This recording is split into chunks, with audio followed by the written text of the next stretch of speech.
Um, Wonderful. So I will call the meeting of the St. Paul City Council to order. Roll call. Tao, Here. Tolbert, Here. Yang, Here. Jalali, Here. Naker, Here. Prince, Here. Council President Brenmon. Here.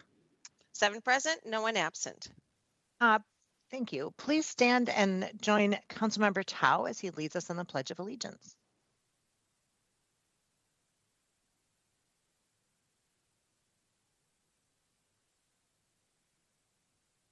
There, I have to unmute myself. I pledge allegiance to the flag of the United States of America and to the republic for which it stands, one nation, under God, indivisible, with liberty and justice for all. Thank you. Consent agenda items 7 through 28 are before you for your consideration. All right. Is there anything from consent that should be taken separately? It's a long list of items. Council President, I'd like to pull item 24. Item 24. All right. So we'll pull item number 24. Anything else to be taken for separate consideration? All right. Seeing none, Ms. Naker moves the balance of consent. Roll call. Tao, Aye. Tolbert, Yes. Yang, Aye. Jalali, Aye. Naker, Aye. Prince, Aye. Council President Brenmon. Aye. 7 in favor, no one opposed. The consent agenda is adopted as amended. Item 24 is Resolution 21-1438, authorizing the city to transfer a total of $902,255 in CDBG CV award funds to a specific account for COVID-related spending activities. Ms. Naker. Thanks, Council President. This item stood out to me on the agenda. It's a lot of money, close to $1 million, and I think it's the end of our CDBG CV money. And so I didn't see a lot of detail in the resolution that accompanied this item, and I was hoping that staff could provide us with a little bit more information about where this is going and how the process went to determine how it would be allocated. All right. And I believe that we do have a staff member available for a quick report on this item. Ms. Klinkhammer, is that you? The camera came on. Oop. I can't hear you. It doesn't look like your mute button's on, but.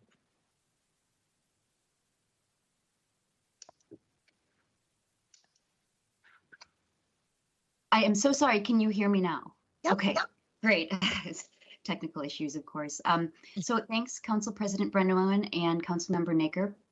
So I think a number of the council members are probably already familiar with this project, but I'll just take a moment to give a really quick rundown of it.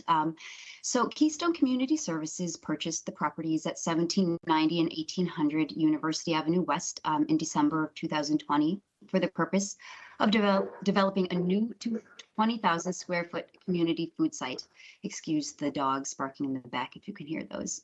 The purpose of this new food site is to consolidate food shelf operations into one location to increase efficiencies and streamline processes for receiving and distributing over 4 million pounds of food annually, which is an increase over the 2.3 million pounds of food that they currently distribute every year. So this project was chosen because it, in response to the COVID-19 pandemic, the service to low and moderate income residents, and then also the project's ability to spend the funds in line with the CDBG CV timeline requirements. So in response to the pandemic, the Keystone provided emergency food for more than 30,000 additional people in 2020 due to the pandemic. They supported 7,477 households which is 32,909 people through 21 drive-through food distribution sites since June 2020. And these distributions provided food supports for many people who never used food shelf or assistance programs before. They also started a new home delivery food shelf program, and as of December 2020, have supported 575 individuals or 278 households with that program. In September 2020, Keystone supported 12,800 individuals with food supports, which was a 93% increase over September 2019 service levels. So, I share that information just to illustrate the incredible need that the community has for increased food supports as a result of the pandemic, which is, of course, the primary reason for these CDBG CV funds.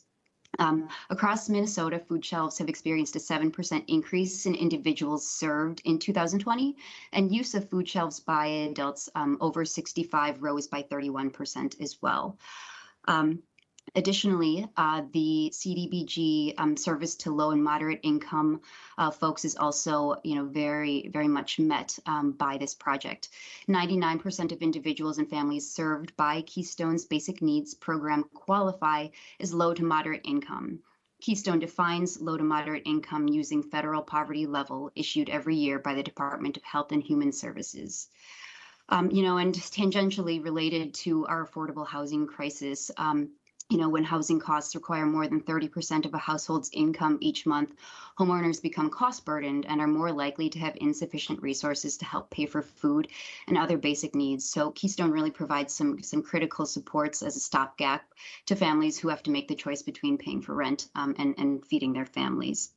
And then finally, in terms of the ability to get the funds out, this project is ready to go. They expect to begin construction in January of 2020 and be up and operating by July of 2022.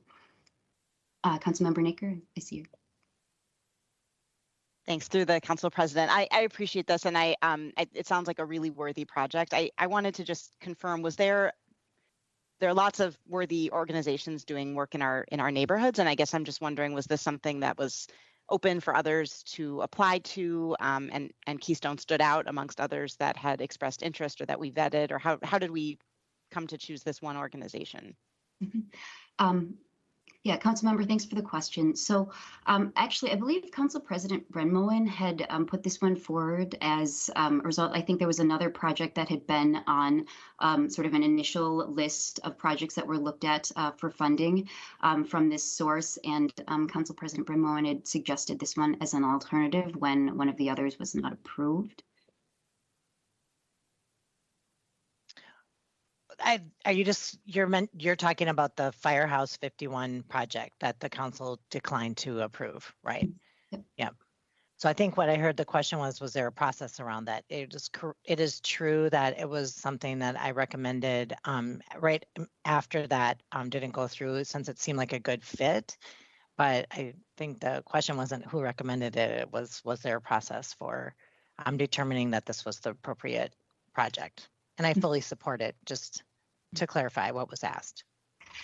Yeah, so I can't speak in great detail to the process around the selection of this particular project. I think there were an initial set of projects that were proposed. I wasn't part of that team or selection process. A number of others that were involved are not with us. Were not able to be with us today.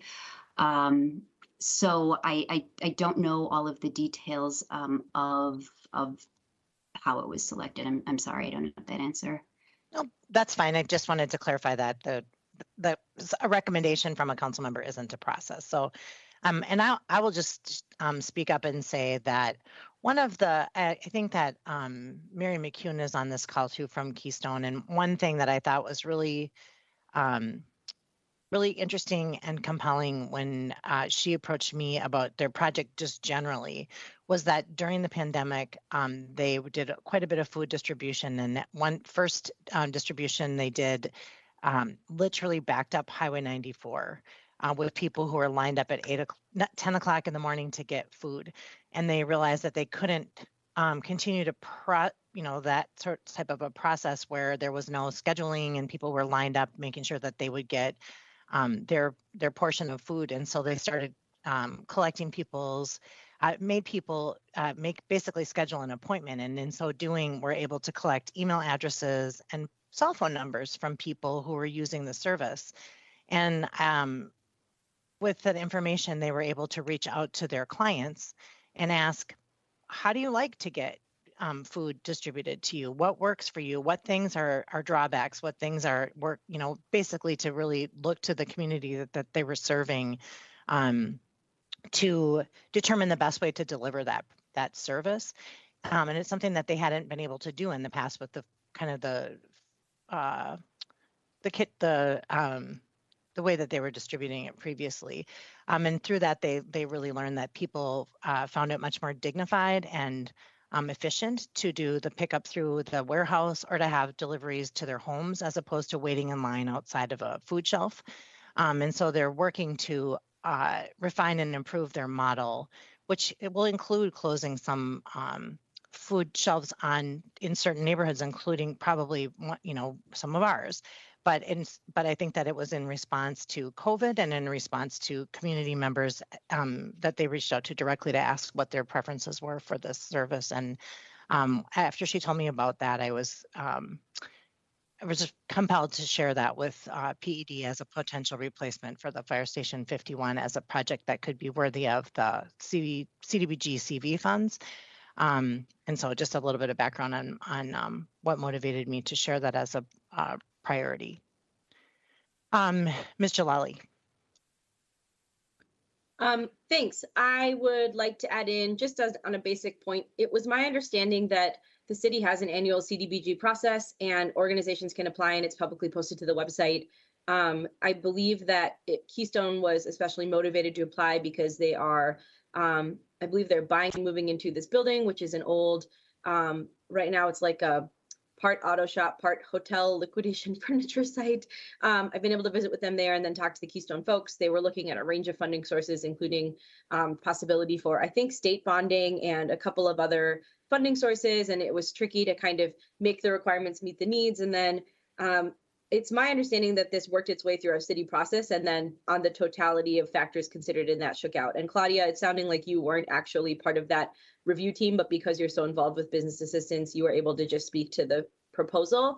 I'm wondering, is there anyone else who could speak to the process and just confirm what my understanding is? Because I think that's, it's good to get answered. And I think it's what I think it is, but that was part of why when I was seeing this come up, I didn't necessarily have questions because I had been aware of the organization and knew they were looking at a bunch of different options. But, I look forward to any other information we can get. Just wanted to add that in. Mr. McCarthy, did you camera up to answer?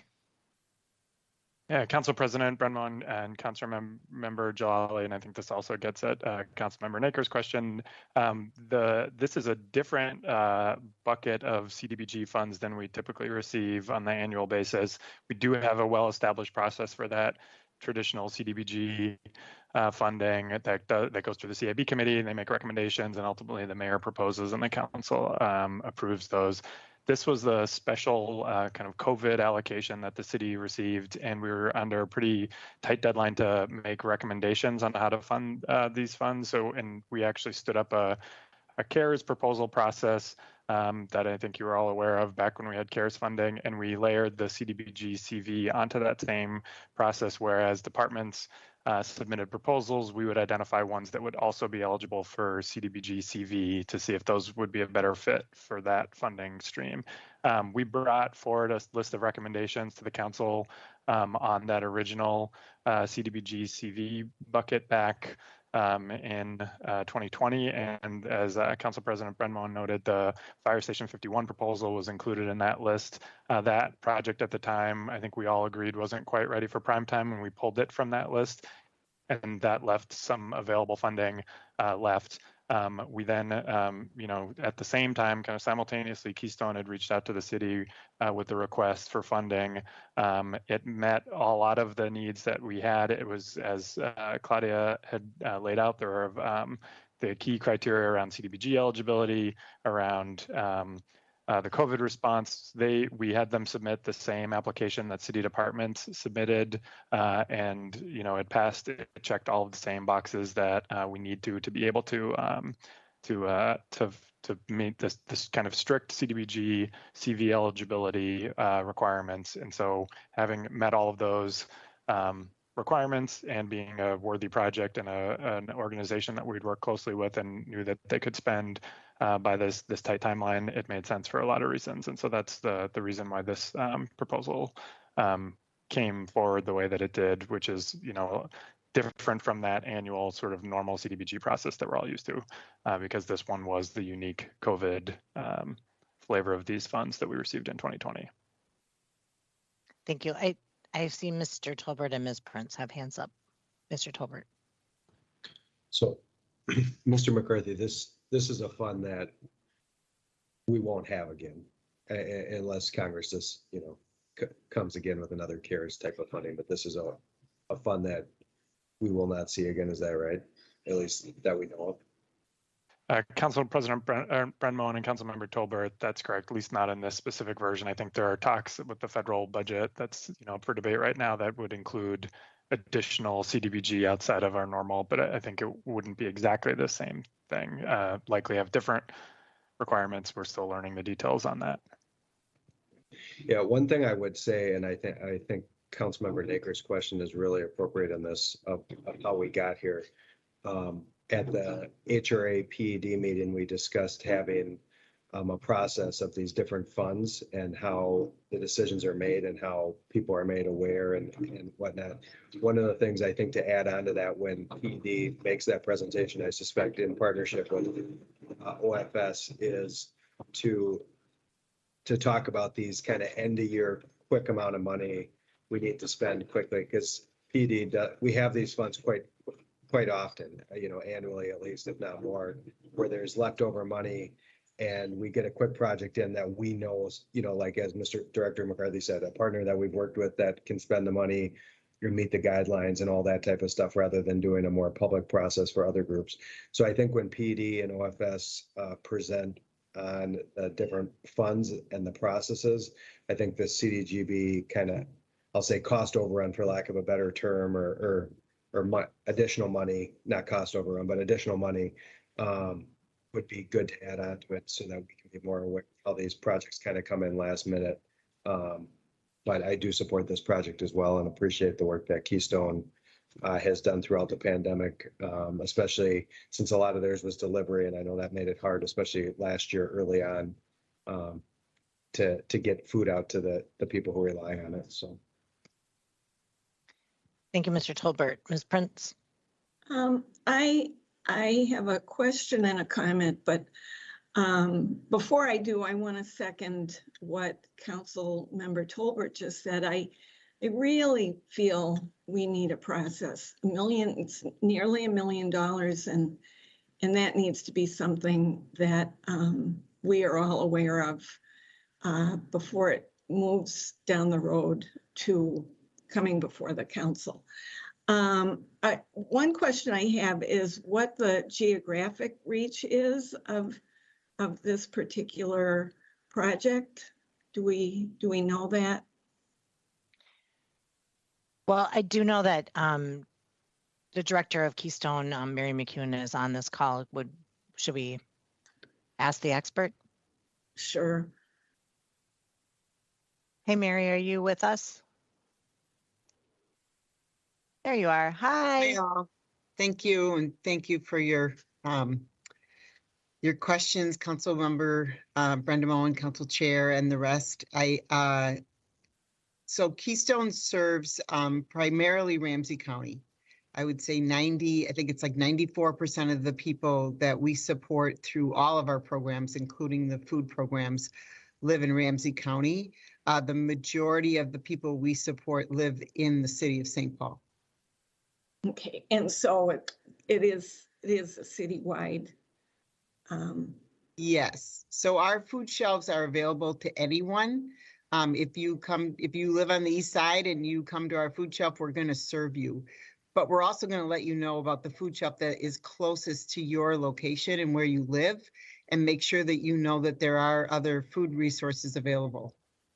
And I think that is just one thing I do want to point out, that I know that Keystone is one of about 5 organizations, including the Santa Foundation in my ward, Neighborhood House in Ward 2, and others that are doing this work. So I appreciate that response.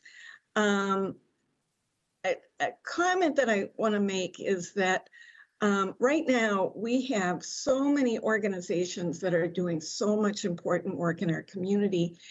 And just yesterday, Councilmember Tao and I were invited to a meeting with an organization where we learned about a very similar need for better warehouse space for a food shelf that is operating in the city.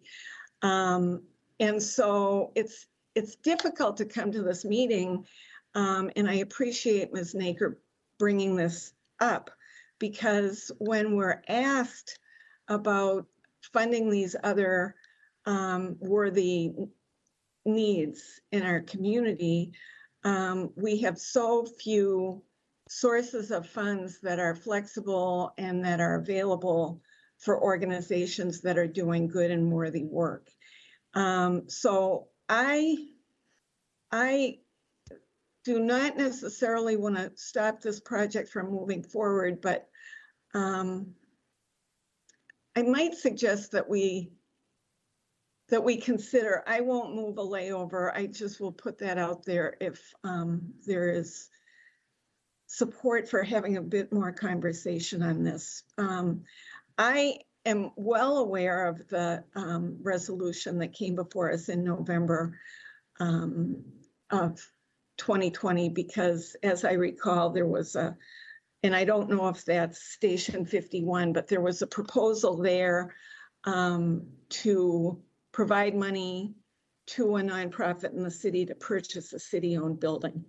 And I know that the council had expressed great concern about that kind of a mechanism. So, so if we have been aware of having these funds for a significant period of time, it just seems like we should have had a conversation as a council. And I think that Council Member Tolbert is right about our being able to look at these through the HRA. Thank you. All right, I see Ms. Yang and then Ms. Jalali. Thanks, Council President. I have a few questions for John McCarthy.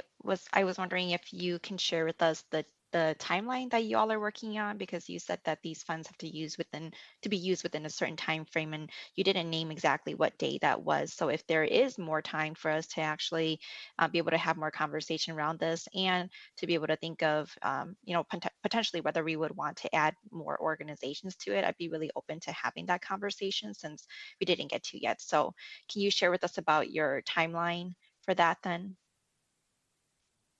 Council President Brenmon and Councilmember Yang, and I want to make sure Ms. Klinkheimer may have to correct me on this, but my understanding is that it's the end of 2023, but that I think there are reporting and allocation requirements that are due prior to that, but I think that's when the actual spend down is required. And unfortunately, I think our CDBG expert in PED is on vacation this week, who's the person who could answer all of these very easily, but I believe it's end of 2023.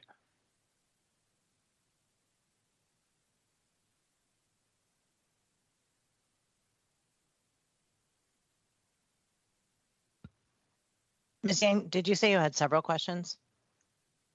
Oh, I asked it all in that round Okay. already. Okay, I'm just getting a clarification on that. So it sounds like the money has to be spent by 2023, but there's likely the person who could answer specifically about the deadlines. Remember, there's also deadlines on the side of the project. So Ms. Jalali and then Ms. Naker. I was just preparing to make a motion to approve, but also I'm deferring to let folks talk. So I just wanted to share that, but understand we're sorting through questions. So I'll actually just take my spot back. I'll put my hand Okay. down. Ms. Naker. Thanks, Council President, and thanks everyone for the important dialogue here. And I just want to be very clear that I 100% support Keystone's work. And Mary, I'm so glad you're here, and thank you for everything that you do. And I hope you know this is not at all about Keystone.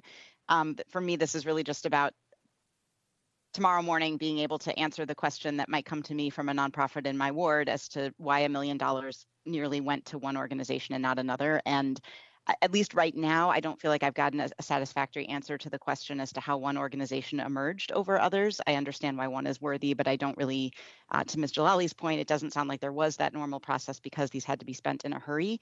And I did not realize, Mr. McCarthy, that our timeline was end of 2023. That doesn't strike me as much of a hurry as I had thought. So I'm not comfortable voting for this today, and I'm wondering if we should lay it over for a couple of weeks and talk to PED about potentially a little bit more process here. So I'll make that motion. What's your motion? 2 weeks. 2 weeks. All right. So there's a motion to lay the matter over for 2 weeks. Is there any discussion on that motion? All right, Ms. Jalali. I am supportive of that, just to give folks more time. I do want to share because Keystone is in my ward and I strongly support them coming to the Midway. My hope is that we can find a way to make sure we serve this community's needs, but also address process concerns. And so I wanted to make sure that's clear because I want to make sure we're kind of getting to a shared goal here. And I want to just emphasize that. So more time is always fine by me, as long as it doesn't come as expense to the project and the broader goals here. Thanks. Thank you. And I agree that a 2 week layover to get people the answers that they're looking for is certainly meaningful. Just kind of a reminder to all of us that we have been in the overlay of budget, ARP, CDBG, VZCB money, all these different pots of money that have been coming in. And I continue to wonder if we have enough staff to do the work that we need to do in order to be able to follow through with answers to the questions that we're looking at, and to do the, process is great, and process takes time, and process takes staff. And so I just want to share those thoughts. This is something that I know at least came to my attention many months ago. And the fact that it's feeling like a surprise to people, it sounds like not so much to Councilmember Jalali, but to others, it's not a surprise to me.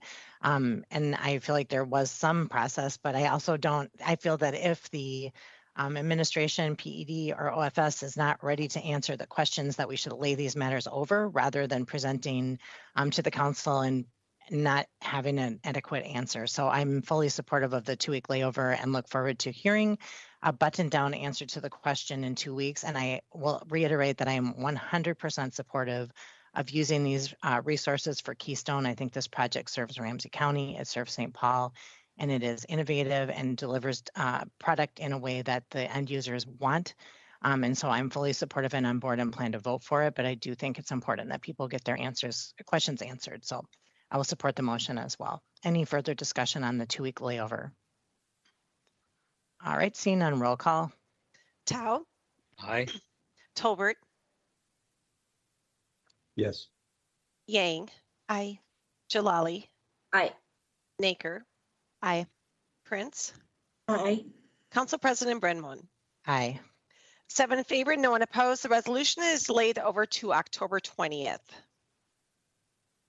Item 29 is Resolution 21-1452, recognizing the second Monday in October as Indigenous Peoples Day in the city of St. Paul.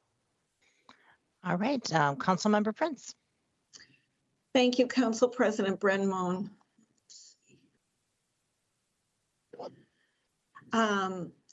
I want to say that this is, again this year, an important recognition of Indigenous people in our community. And this is a particularly important Indigenous Peoples Day because we will be breaking ground on the Wakan Teepee project. in the Bruce Bento Nature Sanctuary. Maggie Lorenz was going to be with us from the Lower Phelan Creek Project. She just called to express her regrets and to say that she had hoped to be here and she's grateful for our support of the resolution. So with that, I will read some of the highlights. Whereas we recognize that the city of St. Paul is on Dakota land and is known to the Dakota people by the name Imnezishka, which means White Bluffs. And whereas the recognition of Indigenous Peoples Day was first proposed in 1977 by a delegation of Native nations to the United Nations International Conference on Discrimination Against Indigenous Populations in the Americas. And whereas to reveal a more accurate historical record of the United States of America, representatives from 120 Indigenous nations at the First Continental Conference on 500 Years of Indian Resistance unanimously passed a resolution in 1977 to transform Columbus Day into an occasion to recognize the contribution of Indigenous peoples. And whereas this year's Indigenous Peoples Day activities in St. Paul include a land honoring event to launch Wakan Teepee Center, a Dakota-led project in the heart of their homelands that in partnership with the City of St. Paul Parks and Recreation Department is creating a cultural center within the Bruce Bento Nature Sanctuary to interpret these sacred lands. And whereas the Lower Phelan Creek Project is collaborating with the city on the planning, design, and construction of Wakan Teepee Center, which will honor the significance of the cave as a Dakota sacred site, provide authentic Dakota interpretation of the culture and history of Dakota people in St. Paul, offer an Indigenous environmental education on the site's unique geology, urban ecology, and migration routes with and around the area, creating space for cultural connections and healing through the arts and nature, and serve as a bold leader in Indigenous place-based environmental and cultural work in an urban setting. Therefore, be it resolved that in recognition that St. Paul is on Dakota land and acknowledging the importance of the Dakota sacred places that exist in our city, St. Paul is committed to honoring tribal access for Indigenous ceremonies or events held on city parkland. And be it further resolved that the city of St. Paul recognizes October 11th, 2021 as Indigenous Peoples Day. Thank you, Councilmember. Any further comments on this? Nice. I always forget we have that applause button. Ugh. Good job. Any other discussion on this item? The resolution is beautifully written and summarizes it well. All right. Looks like there's no further discussion. So moved by Ms. Prince. Roll call. Tao, Aye. Tolbert, Yes. Yang, Aye. Jalali, Aye. Naker, Aye. Prince, Aye. Council President Brenman. Aye. 7 in favor, no one opposed. The resolution is adopted. Item 30 is the staff report on the status update from Human Resources on the vaccine requirement. Mr. Tolbert. Yeah, it's my understanding that the administration has asked for a little more time to discuss this because we will be in the meeting at Como next week. That would be a 2-week layover to the next meeting. However, I will note that HR, my understanding is HR will be presenting their budget at the 10 o'clock org meeting next week. So they could definitely give a council an update on the plan to require vaccinations for all employees in the city of St. Paul. I just reiterate that I would hope that we get moving on this and that the next time we hear from HR, we have an actual plan and a notice to employees that vaccination will be coming, as the council passed this originally back in the middle of August. and we need to get going for the safety of our community and our employees. So I will accept the administration's ask for a little more time to report on us, but I think we are all watching this very closely and look forward to more information as soon as possible.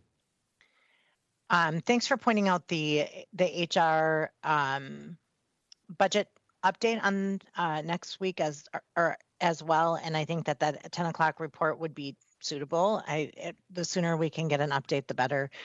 So I would support your layover request and encourage the HR to bring the report back to us at the 10 o'clock meeting if possible as well. Any other discussion?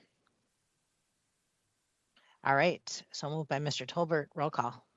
Council President, we don't do layovers for staff reports. So what I will do is I will just do another file exactly like this and put it onto the 20th agenda. Okay, that sounds good. And I will just, that's great. I appreciate that clarification. And I will just remind my colleagues as we go through the remainder of this meeting that we're laying a lot of things over till October 20th. And so if there are things that are easy to lay over for 1 week that we can have at our outdoor meeting, we should do that, or if they can wait a little bit longer. But I'm starting to feel when the conveyor belt keeps adding the groceries to the end of the pile feeling. So just a reminder about that October 20th feels that we're getting here. Mr. Tolbert. Is there a way that we can make the staff report a resolution next time around? So, because I guess my intent would be to continue to lay this over until the policy is in place or in effect, so that we can continue to keep this moving along and keep the pressure to get this policy implemented as soon as possible. So let's re-enter it next week as a resolution instead of a staff report. And we'll whereas it and be it resolved that what we're looking for and make it a specific resolution. So if it needs to be laid over, we can without having to re-enter it. Does that work, Mr. Tolbert? All right, Ms. Prince. I just want to say I appreciate Councilmember Tolbert's suggestion and leadership on this, and I really am disappointed that this is feeling adversarial and not like we're all on the same team. So in any event, thank you.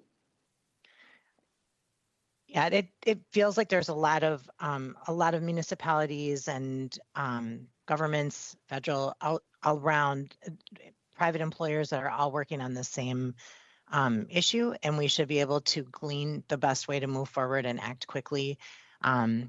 So I agree. It does, and I know that the desire is there across between the administration and the council, and we just need to see this executed in a timely manner. So I appreciate the pressure that Councilmember Tolbert is continuing to put on this, so we can get an answer as we move forward to, as you mentioned, a safer making our workspace. And I think we were talking earlier about sending our emergency personnel into people's homes we need to make sure that, because the city is kind of a first touch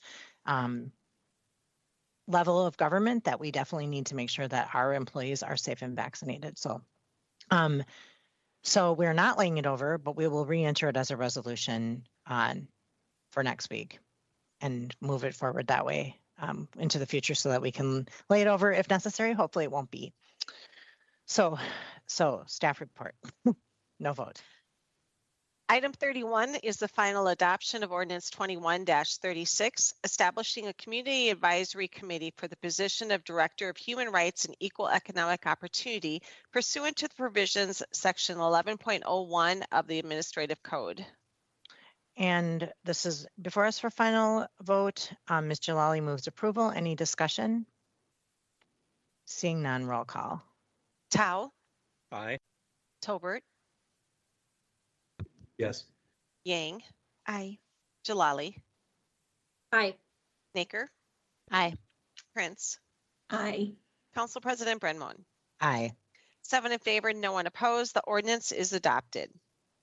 Item 32 is first reading of ordinance 21-29, amending chapter 324 of the legislative code in order to create separate licenses for tobacco products shops and tobacco shops to restrict pricing discounts for coupons and to create a distance requirement between establishments licensed to sell tobacco. All right, and on this item is first reading in our report, and I just I have a few kind of bullet points to walk through on this item. We will have our public hearing in 2 weeks, October 20th, on this item due to our next week's public hearing outdoors. But I do want to give the public and media and folks tuning into our meeting just a quick rundown of what is in this tobacco product shops and ordinance and update. And I think part of this is cleaning up some of the initiatives that we've taken in the past and making some changes with in terms of other parts of our tobacco licensing and sales. And I want to really thank Councilmember Yang, who is a real champion and proponent of this, has helped keep pushing this along and making sure that we moved forward with it. But I will give just a quick high overview. I can answer some questions, but I know that there's 7 sponsors of this, so I think the support is there. Just want to make sure folks are aware of what we're doing here.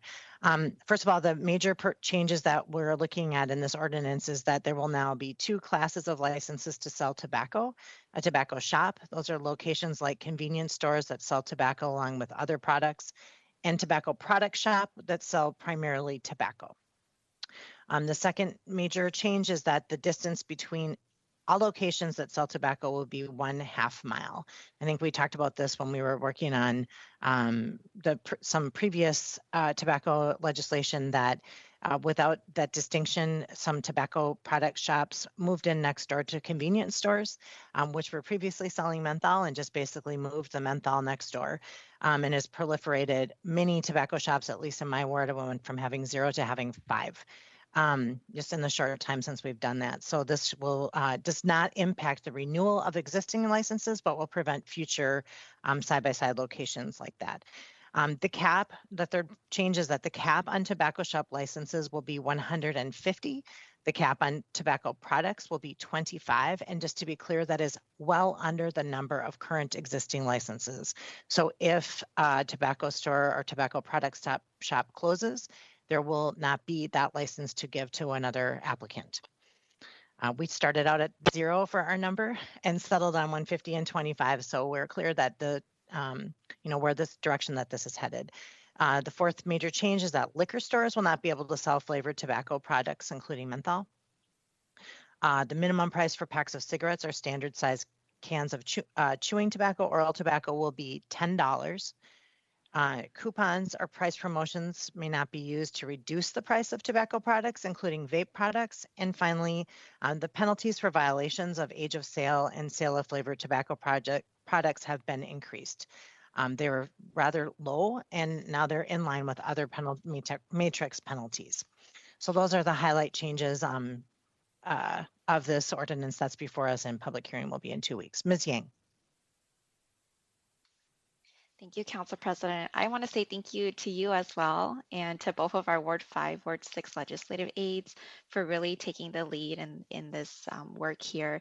And we honestly would not be here without the Association of Non-Smokers. So I want to give a huge, huge thank you to them.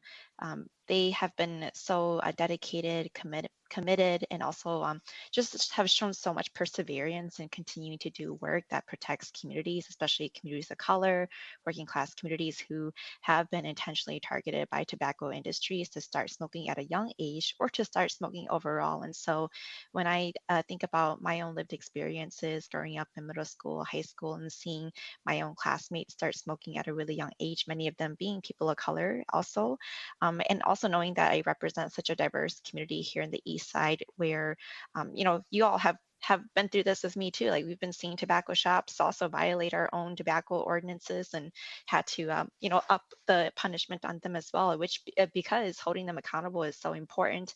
They contribute a lot to doing harm in our community, and all of all of these reasons are the reason why I'm so passionate about the changes that we are making to our tobacco ordinance. This is about taking back our community and ensuring that they can live in a community that is thriving in terms of health, in terms of, you know, being able to walk down the street and not be to not see so many tobacco shops all around as well, and to be able to live in a dignified community overall. And that's something really important to me. So that's why I signed on as a co-sponsor right away. And so wanted to just really say thank you. This was truly a collective effort, and I cannot wait for us to pass this.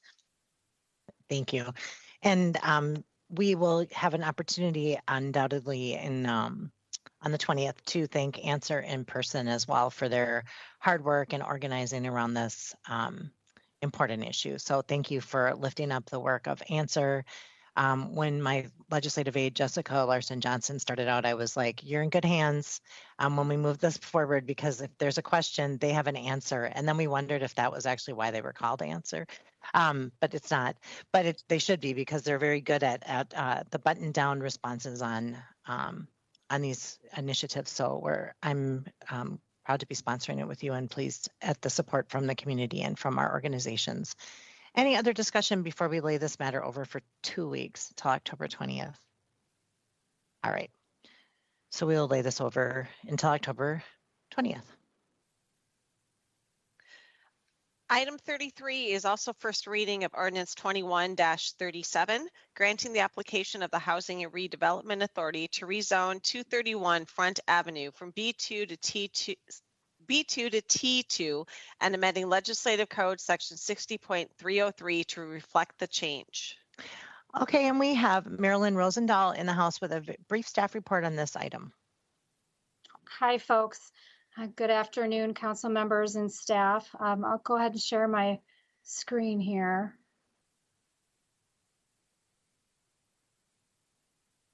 So are you able to see that? Yep. Okay, it's not going from, there we go. So the case is, address is 231 Front Avenue. The location is the northwest corner of Front and Marion, that parcel highlighted in blue. It is currently a vacant lot. To the north, there's this single family home pictured here. Across the street is the fire station number 22. To the south is this smaller market and deli. And then the adjacent lot to the west is this duplex here. The zoning map here, you can see that in 1975, the rezoning of this parcel made it cohesive within this general business 2 district, and then it's surrounded by the RT1 residential 2 family. In 2010, the HRA acquired the site, and that same year a demolition permit was issued for that single family home that was on the lot. And staff, as typical procedure, presented to the District 6 North End Neighborhood Organization Land Use Committee, and they had no concerns, and they did submit a letter of support for staff's recommendation of approval. There is 4 key findings. That first, the rezoning is required for the proposed affordable home ownership use that the HRA has planned for the parcel. So that T2 would be a consistent approach with the allowed uses in that district. It's also consistent with the way the area has developed. It is residential, lower density along Marion Street there, and then that mixture of residential, commercial, and institutional uses along Front Street. Fits nicely with the T2 designation. The proposed rezoning is also consistent with the comprehensive plan. The future land use map identifies that area as urban neighborhood, and that is literally verbatim, just the characteristic of the neighborhood that we have here. And that affordable home ownership approach that the HRA is taking is really rooted in 5 key policies. Specifically Housing Policy 33 and 34 to speak to the goals of furthering and supporting affordable home ownership with HRA and financially assisted projects. So there's some detail there. And then it's the proposed use is compatible with the current residential, the duplex, and the single-family home that is adjacent to the lot. So with that, the Planning Commission did concur with staff recommendation and held a public hearing. There was a unanimous vote at that public hearing. And then again, when the Planning Commission looked at the Zoning Committee's recommendation and had a unanimous vote for approval to rezone from B2 to T2. And I have additional slides and am here to answer any questions that folks may have. Otherwise, it's been very non-controversial. Wonderful. Thank you for the staff report. Does anyone have any questions for Ms. Rosendahl? All right, it looks like we do not have questions. The public hearing will be next week. And as you mentioned, it's non-controversial. Yep. So we'll keep it. Oh, we actually are putting this one to October 20th. Yes. Whatever, let's just do it. Yep. All right, sounds good. So it does not look like there are other questions. So thank you for the staff report. Sure, thank you. Item 34 is Resolution Public Hearing 21-266, adopting the 2022 operating plan for the St. Paul Downtown Improvement District and imposing a service charge pursuant to Minnesota Statutes Chapter 428A. Okay, and just a little sneak preview for folks. Today, item number 34 is going to be our dress rehearsal at kind of hybrid public hearings. We're having testimony from one person on this public hearing. It was required that we hold this public hearing. And so just so you know, we may hit some road bumps or maybe it'll be perfect. But just this is a test. This is only a test. And we'll use this to see if there's any tweaks and changes we need to make for future hybrid public hearings. But I believe we have a staff report on this item. Yes, Council President Brenmoen on the line. His name is Mr. Joe Spencer. Just before we go to the public hearing, do we have a staff report?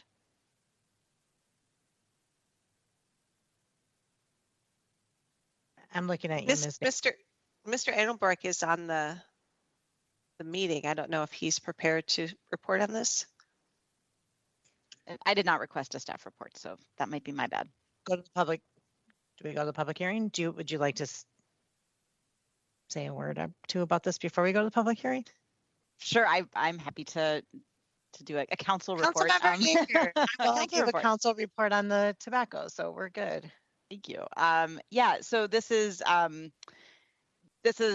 measure that I strongly support. As many of you know, the Downtown Alliance is there to make downtown safer, cleaner, and more user-friendly. Recently, there was I think really important publicity, which we actually talked about earlier this morning, about how the crime rate is significantly down in downtown. And a lot of that is due to the work of the Downtown Alliance, not just in coordinating safety resources, but in its street team, in its graffiti and gum and litter removal, in its eyes on the street, and in its welcoming presence. And a huge part of that is funded through the Downtown Improvement District, which is downtown property owners coming together to voluntarily assess themselves at a higher rate in order to provide this additional level of amenities and service. So I am grateful to the Downtown Alliance, to the property owners who came together to form the Downtown Improvement District. Prior to that happening, we were the largest city in the country without a Downtown Improvement District, and many smaller cities than us had them.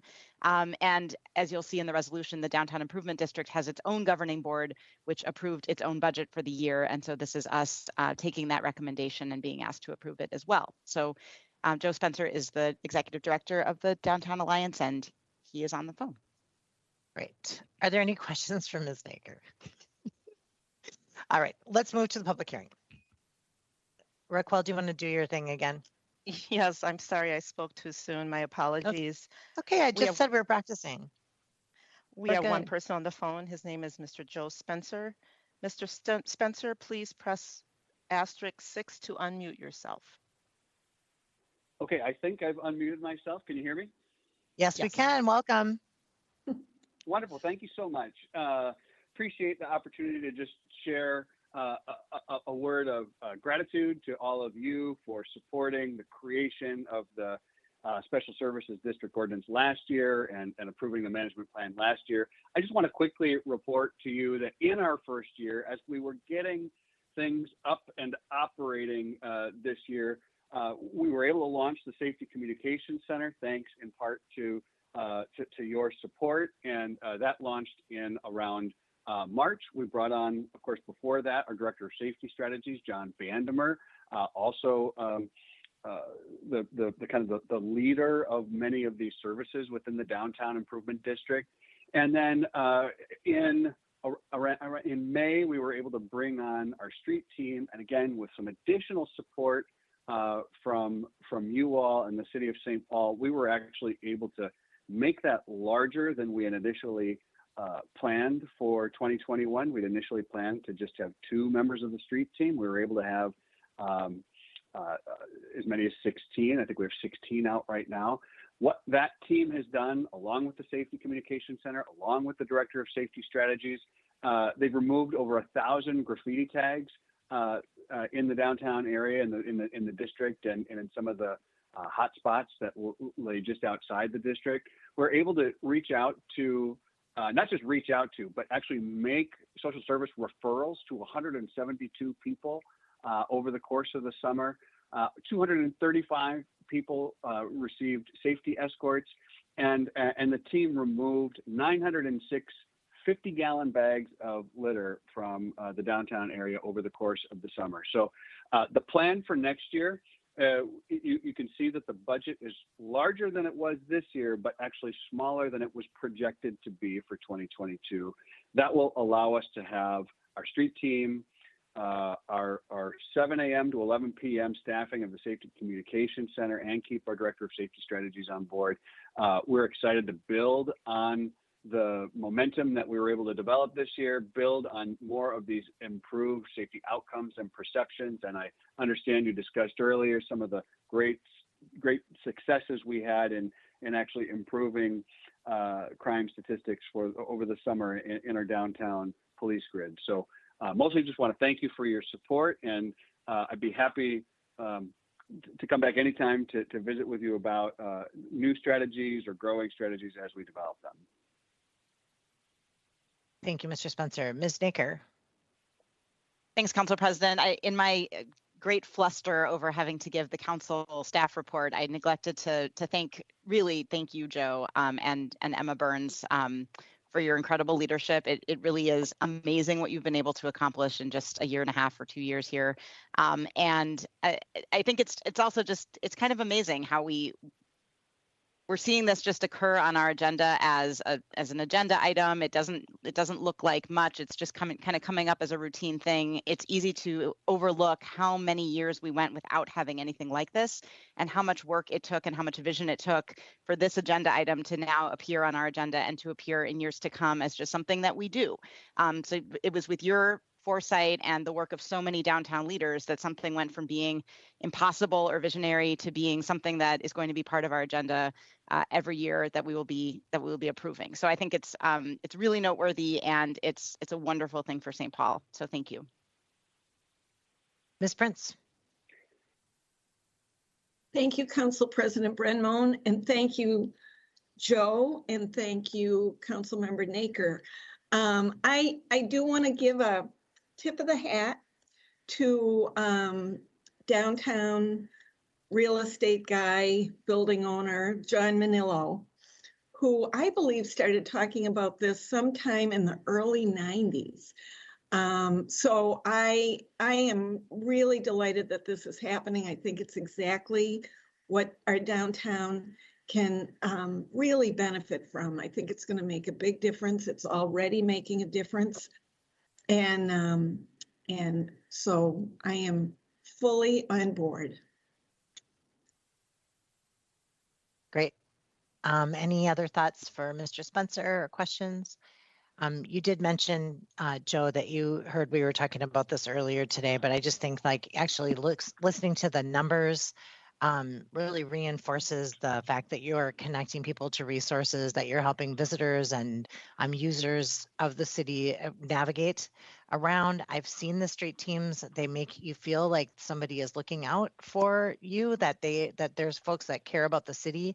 The removal of trash, the removal of gum, the removal of graffiti really does say that we care about this place and it sends the right message. And the work is noticeable. It matters a lot. And I was mentioning earlier that I've just had the opportunity to visit many cities, and it's a profoundly different feeling when you show up at a city with emptied garbage cans and no graffiti versus, broken glass and gum and other items, and it just has a different feeling. And so I really appreciate the work of the teams out there, and again, your leadership, your Emma, John, the crew at, and the support from the downtown businesses that I know.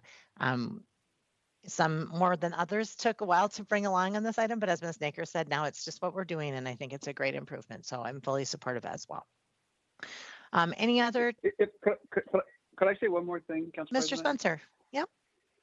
I just want to say, first of all, thank you for the kind comments. I'm proud to have been a part of it, and proud to have been on the team that's helped to bring it along.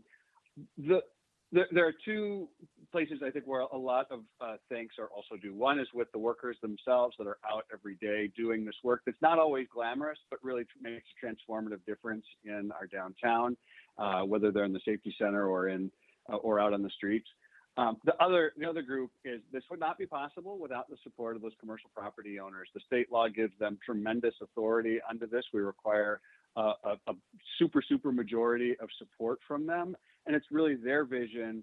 This is not a kind of charity for them. This is about them taking care of their own backyard, and they're all to be applauded and celebrated for that. So thank you so much to all of the commercial property owners and the resident businesses that are paying the bill for these, and for your vision for making downtown the best downtown in America. I'm really trying hard to use my applause button, and it's just not working. But thank you. All right. Yay. Okay. Yeah. Go old school. Wonderful. Well, thank you, Mr. Spencer. We are going to hang up on you now, as we will be doing with the public hearings, but we'll do it much more gracefully when we're not practicing. And thank you for your testimony today. All right. So with that, Ms. Naker moves approval. Any further discussion? Roll call. Tao. Tolbert. Yes. Yang. Aye. Jalali. Aye. Naker. Aye. Prince. Aye. Council President Brennan. Aye. 7 in favor, no one opposed. The public hearing is closed and the resolution is adopted. Item 35 is Resolution Public Hearing 21-198, authorizing the Department of Parks and Recreation to accept Parks and Trails legacy funds, enter into grant agreements, and amend the financing and spending plan in the amount of $2,511,523. All right, and this public hearing has been held virtually. As such, Ms. Yang moves to close the public hearing and approve. Any discussion on that motion? Seeing none, roll call. Tao. Aye. Tolbert. Yes. Yang. Aye. Jalali. Aye. Naker. Aye. Prince. Aye. Council President Brennan. Aye. 7 in favor, no one opposed. The public hearing is closed and the resolution is adopted. Item 36, Resolution Public Hearing 21-214, final order approving installation of 2 new standard light fixtures at Laurel and Nina as requested by the Riley Row Townhouse Association. All right, and this public hearing has been held virtually. As such, Mr. Tom moves to close the public hearing and approve. Any discussion? Seeing none, roll call. Tao. Aye. Tolbert. Yes. Yang. Aye. Jalali. Aye. Naker. Aye. Prince. Aye. Council President Brennan. Aye. 7 in favor, no one opposed. The public hearing is closed and the resolution is adopted. Item 37 is Resolution Public Hearing 21-215, ratifying the assessment for the Como Avenue from Brompton Street to City Limits Paving and Lighting Project constructed as part of the 2020 St. Paul Street Paving Program. And this public hearing has been held online. So Ms. Jalali moves to close the public hearing and approve. Any discussion? Seeing none, roll call. Tao. Aye. Tolbert. Yes. Yang, Aye. Jalali, Aye. Baker, Aye. Prince, Aye. Council President Brenmon. Aye. 7 in favor, no one opposed. The public hearing is closed and the resolution is adopted. Item 38, Resolution Public Hearing 21-216, ratifying the assessment for the Tedesco Street from west of Otsego Street to Payne Avenue, painting and lighting project constructed as part of the 2020 St. Paul Street paving program. And this public hearing has been held virtually. As such, Ms. Prince moves to close the public hearing and approve. Any discussion? Seeing none, roll call. Tao, Aye. Tobert, Yes. Yang, Aye. Jalali, Aye. Naker, Aye. Prince, Aye. Council President Brenmon. Aye. 7 in favor, no one opposed. The public hearing is closed and the resolution is adopted. Item 39, Resolution Public Hearing 21-217, ratifying the assessment for replacement of sanitary sewer services within the right-of-way as part of the Como Avenue Trail project. All right, and this public hearing has been held virtually, and Ms. Jalali would move to close the public hearing and approve. Any discussion? All right, seeing none, roll call. Tao, Aye. Tobert, Yes. Yang, Aye. Jalali, Aye. Naker, Aye. Prince, Aye. Council President Brenmon. Aye. 7 in favor, no one opposed. The public hearing is closed and the resolution is adopted. Item 40, Resolution Public Hearing 21-219, ratifying the assessment for installation of a fire protection system for 2475 Doswell Avenue. And this hearing has been held online. As such, Ms. Jalali would move to close the public hearing and approve. Any discussion? Seeing none, roll call. Tao, Aye. Tobert, Yes. Yang, Aye. Jalali, Aye. Naker, Aye. Prince, Aye. Council President Brenmon. Aye. 7 in favor, no one opposed. The public hearing is closed and the resolution is adopted. Item 41, Resolution Public Hearing 21-220, ratifying the assessment for replacement of sanitary sewer services within the right-of-way as part of the Como Avenue paving project. And this public hearing has been held online, virtually. As such, Ms. Jalali moves to close the public hearing and approve. Any discussion? Seeing none, roll call. Tao, Aye. Tobert, Yes. Yang, Aye. Jalali, Aye. Naker, Aye. Prince, Aye. Council President Brenmon. Aye. 7 in favor, no one opposed. The public hearing is closed and the resolution is adopted. Item 42 is Resolution Public Hearing 21-228, ratifying the assessment for replacement of sanitary sewer services within the right-of-way as part of the Lexington Parkway project. All right, this public hearing has been held virtually. Mr. Tolbert moves to close the public hearing and approve. Any discussion? Seeing none, roll call. Tao, Aye. Tobert, Yes. Yang, Aye. Jalali, Aye. Naker, Aye. Prince, Aye. Council President Brenmon. Aye. 7 in favor, no one opposed. The public hearing is closed and the resolution is adopted. And just Item- before you go, there's someone waiting in the lobby. I don't necessarily, is that somebody who's testifying? Let me see if he's on my list. I just didn't want somebody to hopefully let someone in who shouldn't be. I don't believe I have this person on my list.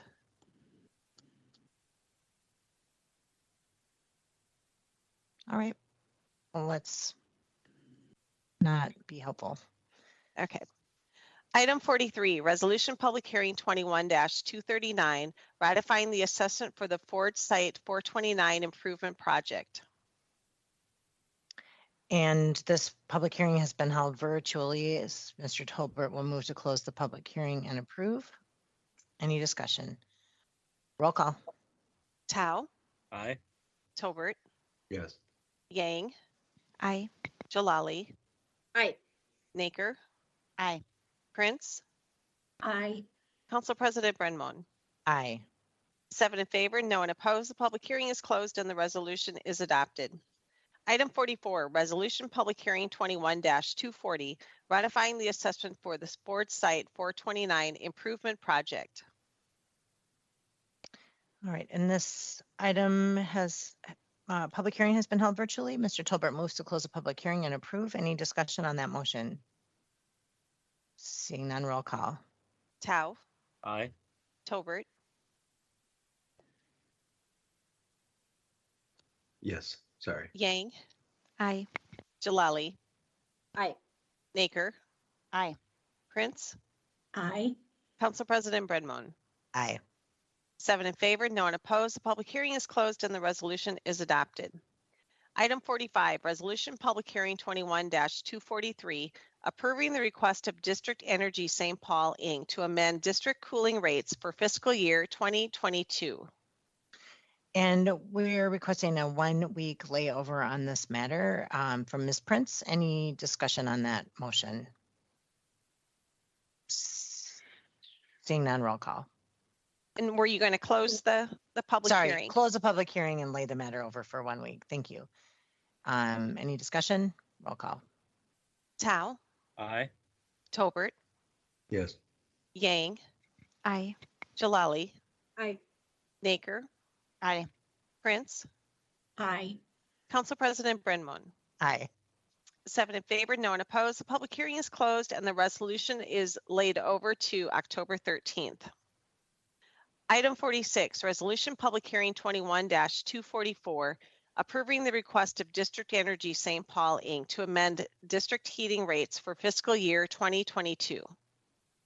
All right. In this item, Ms. Prince moves to close the public hearing and lay the matter over for 1 week for final vote. Any discussion? Seeing none, roll call. Tao, Aye. Tolbert, Yes. Yang, Aye. Jalali, Aye. Naker, Aye. Prince, Aye. Council President Brenmon. Aye. 7 in favor, no one opposed. The public hearing is closed and the resolution is laid over to October 13th. Item 47, Resolution Public Hearing 21-252, amending the open space lot specific standards for the Ford Site Zoning and Public Realm Master Plan. Okay, and then this item, we'll hear item 47 and followed by item number 54. They're companion items. So we can get a staff report on both at the same time and then take a vote. Just so you know, we'll be moving item number 54 up behind item number 47. And it looks like Ms. McMahon is in the house. I'm Council President Brenmon, Councilmember Tolbert. There was a staff report on this at the first reading, so my understanding is this was just the public hearing. Mr. Tolbert. That's correct. We had the staff report at our last council meeting, and so I'd make a motion to close the public hearing and lay over till October 20th would be the motion. All right, so on this, so could I suggest that we close the public hearing to October 13th? Close the public hearing and lay over till the 13th then instead of the 20th. I think it's non-controversial and we can vote on it with a companion 54 at that time.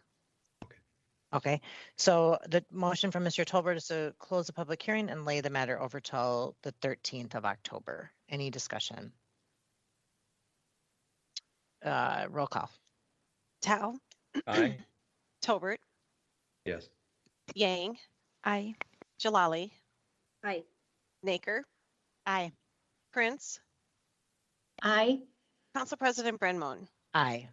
7 in favor, no one opposed. The public hearing is closed and the resolution is laid over to October 13th. Item 54, Ordinance 21-35, amending Chapter 66 of the Legislative Code pertaining to the Ford districts. All right, and this public hearing has been held virtually, so Mr. Tolbert would move to close the public hearing and lay the matter over to October 13th. Any discussion on that motion? Seeing none, roll call. Tao, Aye. Tolbert, Yes. Yang, Aye. Jalali, Aye. Naker, Aye. Prince, Aye. Council President Brenmon. Aye. 7 in favor, no one opposed. The public hearing is closed and the ordinance is laid over to October 13th for final adoption. Item 48, resolution public hearing 21-270, amending the financing and spending plans in the fire department in the amount of $164,469.02 for a contribution received from the Minnesota Board of Firefighter Training and Education to pay for training for firefighters.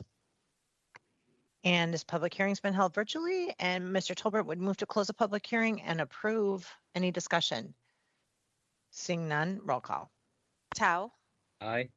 Tolbert, Yes. Yang, Aye. Jalali, Aye. Naker, Aye. Prince, Aye. Council President Brenmon. Aye. 7 in favor, no one opposed. The public hearing is closed and the resolution is adopted. Item 49, resolution public hearing 21-273, amending the financing and spending plans in the fire department for $42,750 for the reimbursement from the Minnesota Firefighter Initiative to provide training for firefighters. This public hearing has been held virtually, and Mr. Tao moves to close the public hearing and approve. Any discussion on that motion? Seeing none, roll call. Tao, Aye. Tolbert, Yes. Yang, Aye. Jalali, Aye. Naker, Aye. Prince, Aye. Council President Brenmon. Aye. 7 in favor, no one opposed. The public hearing is closed and the resolution is adopted. Item 50, resolution public hearing 21-275, approving the application of Big River Pizza for a sound level variance in order to present amplified music for Let There Be Songs to Fill the Air Saturday on October 30th, 2021 at the St. Paul Farmers Market. God, I'm so intrigued by that. I don't know what it is. If it's Phil Collins, I'm going. All right, sounds good. This public hearing's been held virtually, and Ms. Naker moves to close the public hearing and approve. Any discussion? Any information on this event? No, I wish I did. I know I got to find out. Okay. Roll call. Tao, Aye. Tolbert, Yes. Yang, Aye. Jalali, Aye. Naker, Aye. Prince, Aye. Council President Brenmon. Aye. 7 in favor, no one opposed. The public hearing is closed and the resolution is adopted. Item 51, resolution public hearing 21-276, approving the applications of the Minnesota United FC for sound level variance applications in order to present amplified sound on October 20th and on October 31st within the street and beer garden area at Allianz Field, 400 Snelling Avenue North. Mr. Tao. Thank you, Council President. Really just want to take this opportunity to, of course, support this sound variance, but also I'm sure that most of you already know, and the city of St. Paul know that we've been awarded the MLS All-Star Game for next year. It'll be August 10th, 2022.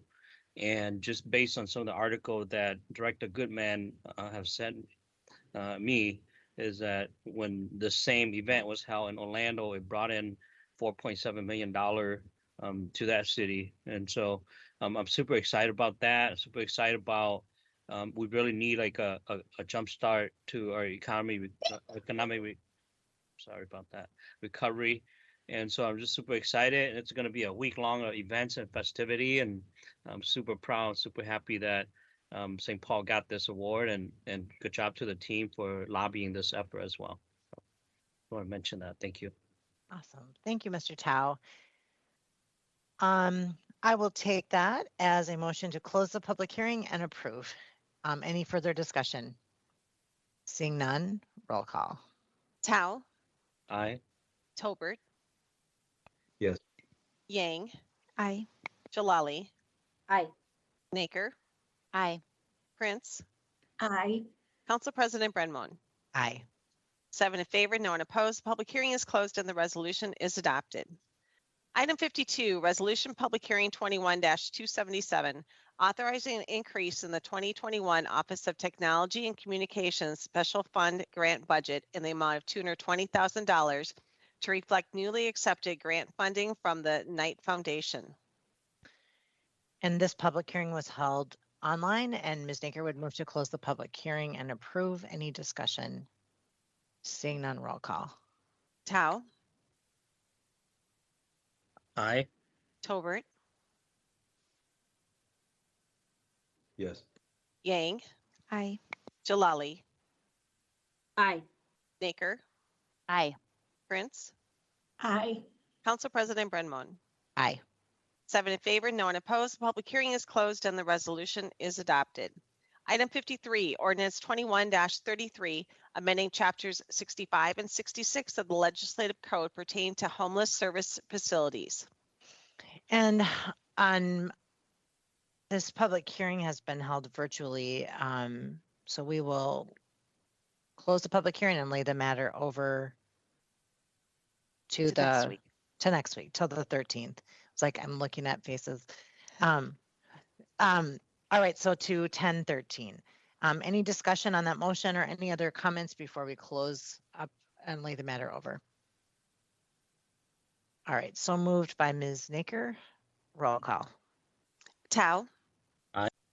Tolbert, Yes. Yang, Aye. Jalali, Aye.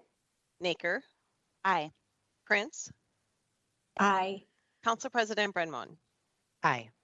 7 in favor, no one opposed. The public hearing is closed and the ordinance is laid over to October 13th for final adoption. The legislative hearing officer recommends adoptions of the following resolutions as no objections to these recommendations were received. Item 55, RLH TA 21-406, 810 Atlantic Street. Item 56, RLH OA 21-12, 1128 Beach Street.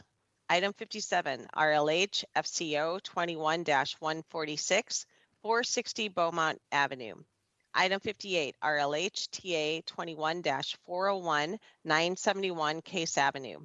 Item 59, RLH RR 21-61, 1033 Gaultier Street. Item 60, BBR 21-57, 112 Geranium Avenue East. Item 61, RLH TA 21-368, 485 Jessamine Avenue East. Item 64, RLH TA 21-365, 1058 Matilda Street. Item 65, RLH OA 21-11, 760 Minnehaha Avenue East. Item 66, RLH OA 21-10, 1277 Rice Street. Item 67, RLH TA 20-210, 836, 838 Smith Avenue. Item 71, RLH AR 21-83, 0 Westminster Street. And item 74, RLH AR 21-82, Property Cleanup Services. And the motion is to adopt these items. So moved by Councilmember Yang. Any discussion on the motion? Seeing none, roll call. Tao. Aye. Tolbert, Yes. Yang, Aye. Jalali, Aye. Naker, Aye. Prince,